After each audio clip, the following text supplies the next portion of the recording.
And so I think it's personally great just because of personal gain of, being able to buy in low. Yeah. And so for that side, I think it's awesome. It is a little concerning at times, like with Celsius, they talked about in their email that they sent out, because I got it, just that they were, Okay. stopping everything because of the volatility. Wow. And I was like, okay, now that's a red flag. Like, that's scary. So I think that it can be good in some ways, but also at the same time, with Celsius doing what they did, it is a little scary.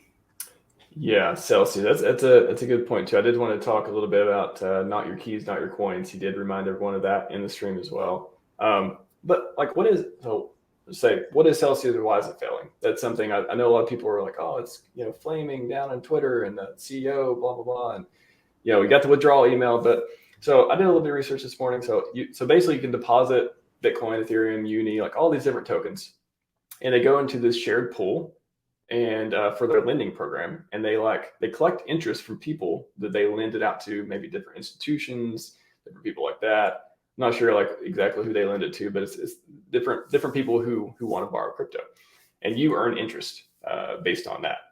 And it's what they have on the website, up to 18% APY.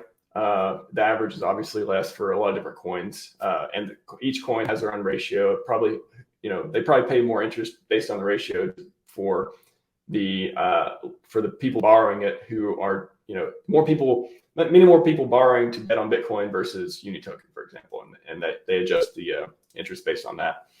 And you get paid weekly for the token that you deposited, staked, whatever, however you want to call it. And then you can also earn Celsius tokens at a much higher rate, but they're locked for a year. Is that right, Fashion Coder?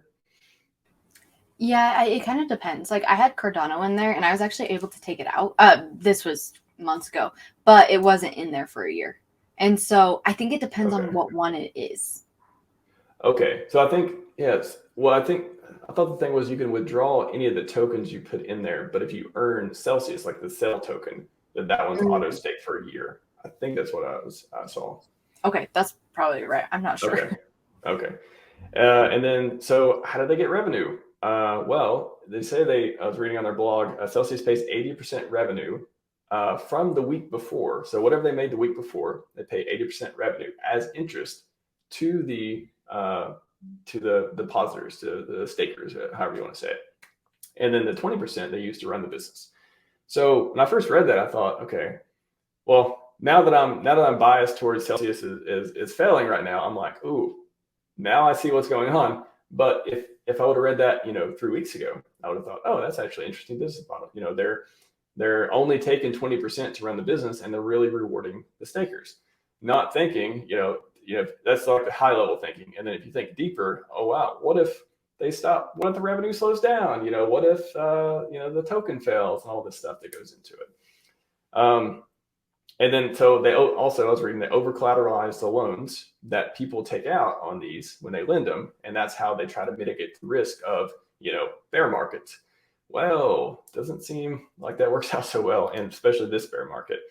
So why is it failing? I think the first thing is this bear market is just crazy. The macro is all over the place.